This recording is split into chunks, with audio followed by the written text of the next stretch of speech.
Hi, again, nice to meet you. And this is our third video in this electrostatics. And today we are going to learn about Coulomb's law in vector form, principle of superposition, and some important numericals related to this, which helps you in board exam as well as in the competitive exams. So first let us start with this Coulomb's law in vector form.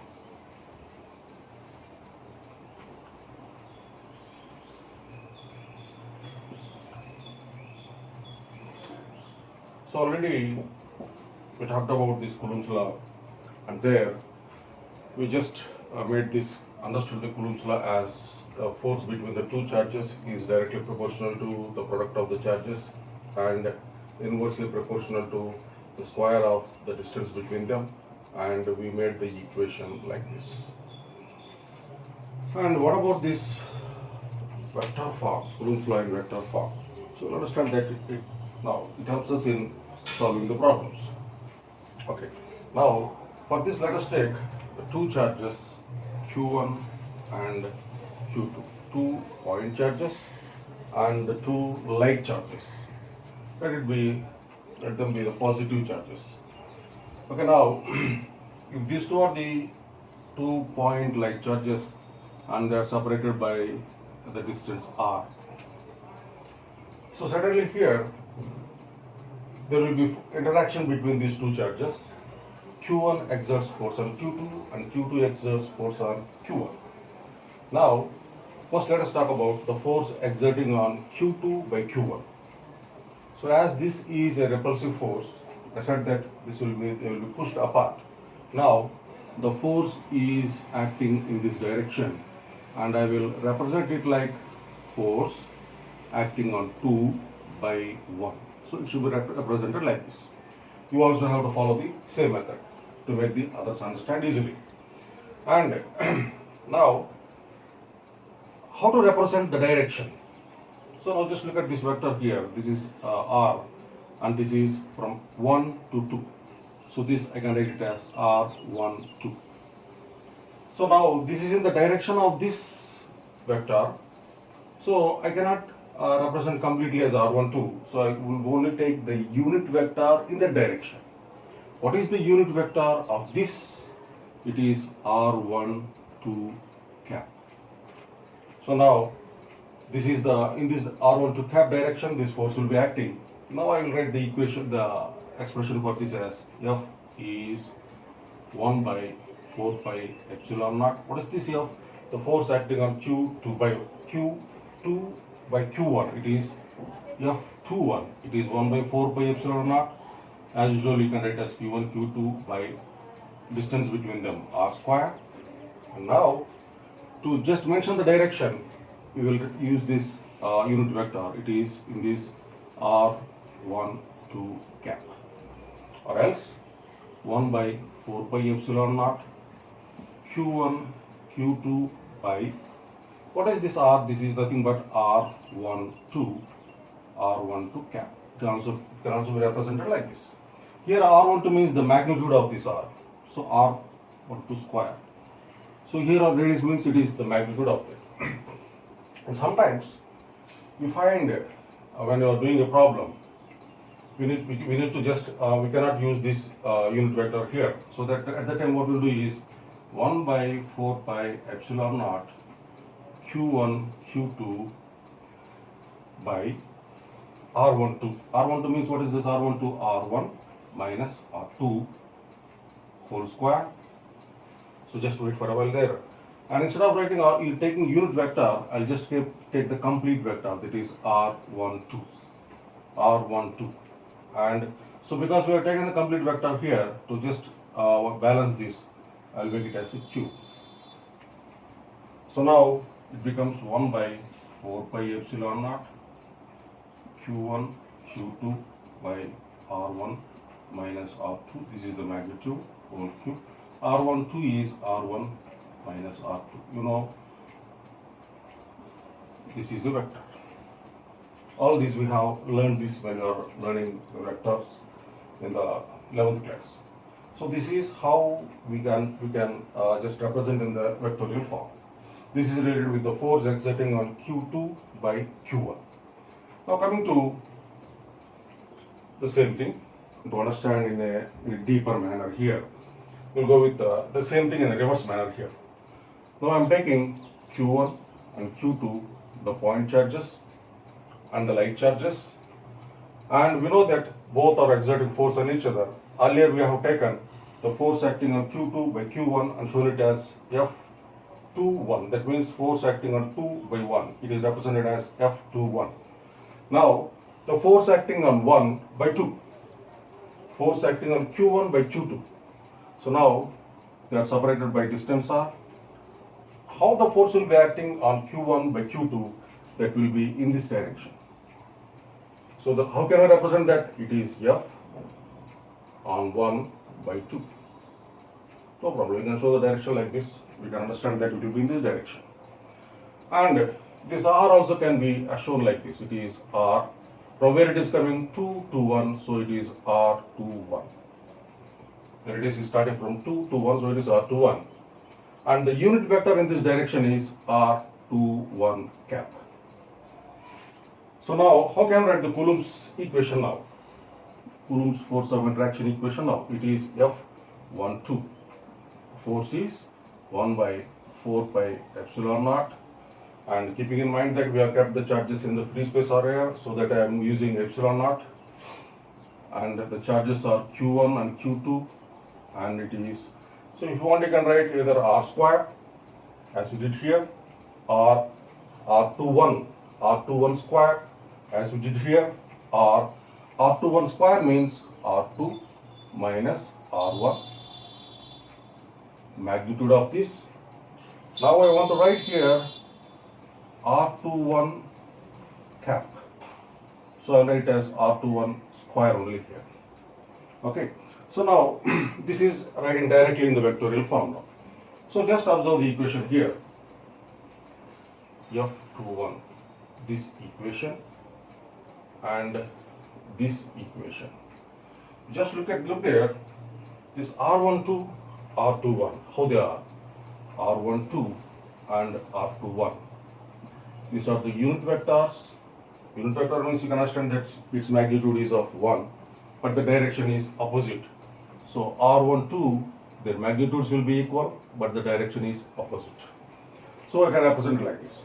So in this and this, the difference is only here. 1 by 4 by epsilon naught Q1 Q2 by R square is same. 1 by 4 by epsilon Q1 Q2 by R square is same. So only the difference is here. That is the change in the sign. That is the opposite side. So that's why I can write as F12 is equal to minus F21. So from this, we can understand that these are the two forces which are acting, which are having magnitudes equal, but the direction is opposite. In this example, we have taken here the two like charges. So we got this as F12 is equal to minus F21. Suppose if we take unlike charges also, the same thing we can see and we can observe. So by this we can understand that if the two forces are interacting with each other, if the two charges are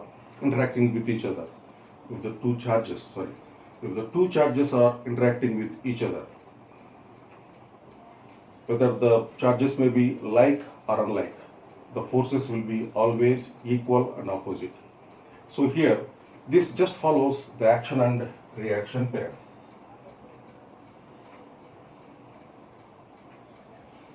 Action and reaction pair. This is your Newton's third law. One is exerting force on the other, the same will be exerting force on the other, the magnitude will be same, opposite. So from this, should be clear that whether the charges are like or unlike, the interaction between the two charges will be equal and opposite. Okay. Now pause the video and take this in your notebook.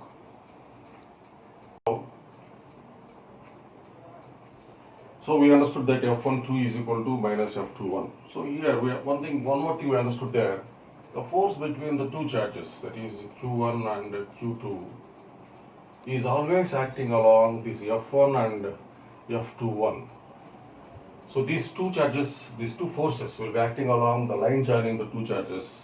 So that's why the electrostatic force is called as central force.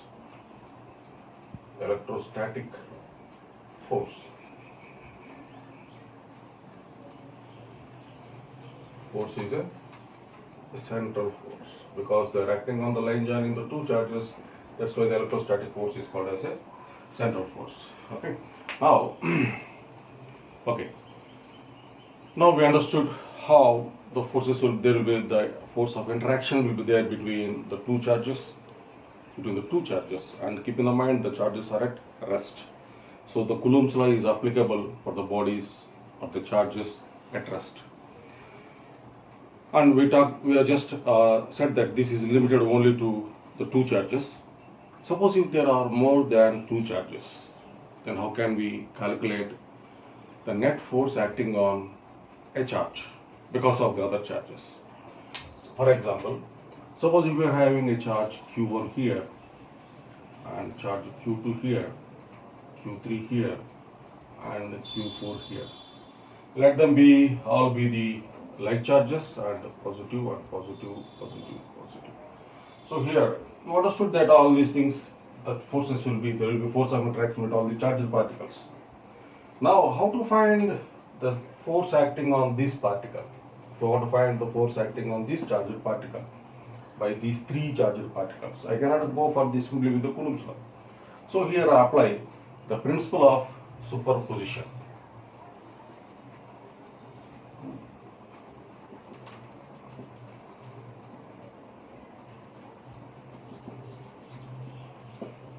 How to apply this principle of superposition? Before applying the principle of superposition, one thing you have to understand, keep in the mind. Suppose if we are calculating the force between these two charges, that means between Q1 and Q2. This is a repulsive force, as you know that, and this force will be acting in this direction. Now if you are calculating this force, the force of interaction between these two charges, these charges will not affect this force. That means if you are going to find the interaction between the charges, the other charges will not affect this force. The other charges will certainly not affect this force. Just keeping in this mind, we can go further. Now, Q1 and Q2. So I can represent like this. As you know very well, force on 1 by 2. And Q3 on Q1. So this is the force on 1 by 3. And Q4 on Q1 or Q1 by Q4, it is F14. So these are the three forces acting on this charge Q. Now, independently we can calculate F12 using Coulomb's law, F13, F14, and we can add all these things and we can find the net charge. So that we will be calling as the principle of superposition. So here F net or F on this charge Q1 or simply as F is equal to F12 plus F13 plus F14.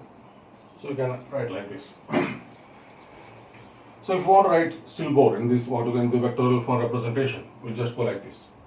So here F is equal to, or F net is equal to 1 by 4 pi epsilon naught Q1 Q2 by, this is from R2 to R1, R2 to R1 square, or write as R21 square, and in this direction is the unit vector along R21.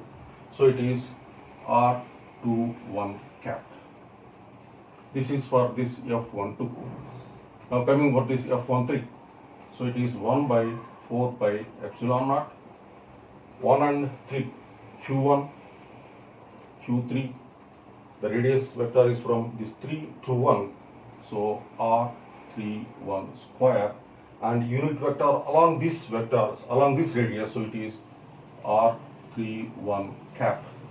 And so this also we have finished, and going for the next one, F14, it is plus 1 by 4 pi epsilon naught Q1 and Q4 This is from 4 to 1, R41 square, and the direction is along the unit vector on this R41, that is R41 cap. So like this we can get the equation, and if not only these three charged particles, if you are having still more, 5, 6, 7, 8, 9, how many up to n, you can do it. So same method, and you can complete this solving for finding out this net. So it will be write like this: 1 by 4 pi epsilon naught q1 q2 by r21 square r21 cap plus q1 q3 by r31 square r31 cap plus q1 q2 by r41 square r41 cap plus dash dash dash. How many you can find out. This we will be calling as the principle of superposition. So to make a pass and just take a note of it.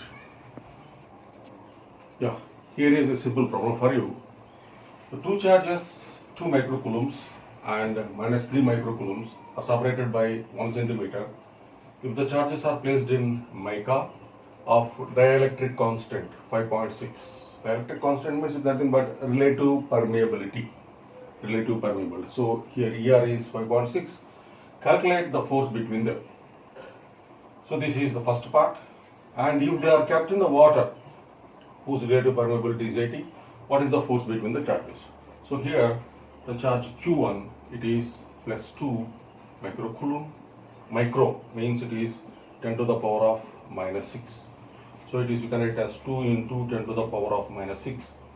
And Q2 is minus 3 microcoulomb. So it is 3 minus 3 into 10 to the power of minus 6 coulomb, separated by distance of 1 centimeter. So R is equal to 1 centimeter. And it is placed in the mica whose relative permeability is 5.6. And the other one, it is relative permeability is 80. Okay. Now, how to find the force exerting between the two charges when they are in mica, and the medium is mica, and other one is the water. Here we can go by two methods. One is F is equal to 1 by 4 pi epsilon. So what you have to do here, epsilon naught and epsilon r into q1 q2 by r square. So first take q1, q2 and r, and epsilon naught is 5.6 for the first one. So substituting here, and this 1 by 4 pi epsilon naught value, you know, it is 9 into 10 to the power of 9. So you have to see that when you are taking this value, you have to see that all are in SI. The coulomb is in SI, this coulomb is in SI, but this is in CGS. So convert it 10 power minus 2 meter. So now happily you can take this 9 into 10 to the power of 9 and you can do the problem. 9 into 10 to the power of 9 divided by epsilon r is 5.6 into q1, 2 into 10 to the power of minus 6 into just you can take only the, what you call it as the magnitude. So it is 3 into 10 to the power of minus 6 by r square means 10 power minus 2 whole square, and you can calculate the problem and you will get some answer as something as, so it is minus 96.4 Newton if you keep the minus sign here, or else no need, you can understand that because these two are the opposite charges, so there will be the attraction between them. And if you just keep in the mind, it is not necessary to keep minus sign here. If you don't, you can, if you keep minus sign here, finally you will get the answer as minus.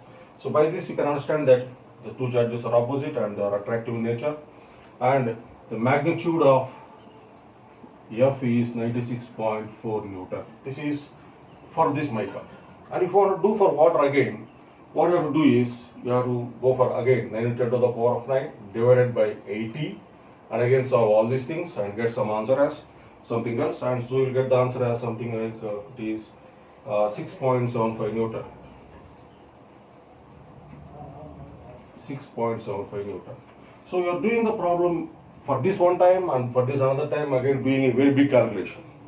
So simply, you know, when the charges are in air, I told you, it is this value, that is 1 by 4 pi epsilon Q1 Q2 by R square. First make a calculation of it one time. And now coming to the omega, Fm is equal to F by ER. That is how much value you are getting divided by 5.6. F of water, F by ER, epsilon of, sorry, F is F by 80. You will get the answer in the easy way or easy method. So this is how we can calculate. This is a simple problem. This is a problem for your board examination only. So it is how we can calculate the force existing between the two charges. Okay, you can just try this in this way and as well as in this manner, so that you will have a practice. And you can also understand and you can remember just how this epsilon r is influencing the force between the two charges, and it will be, the impact will be more on your mind. Okay, now take this. Okay, today in this session we have talked about Coulomb's law in vector form and principle of superposition, and we understood how to calculate if more than two charges are present, how to calculate the force, interacting force, if more than two charges are present, the force acting on a body. And we went with a small example, and here this another one very small numerical is given here. This is for your practice. In a molecule, two protons are separated. Two protons. From this, I think you can understand that they are positively charged particles, and you know very well that what is the charge on a proton? It is 1.6 into 10 to the power of minus 19 Coulomb, and separated by distance of 3.8 angstrom. So what is the value of this angstrom? So certainly you cannot use this angstrom directly in the problem.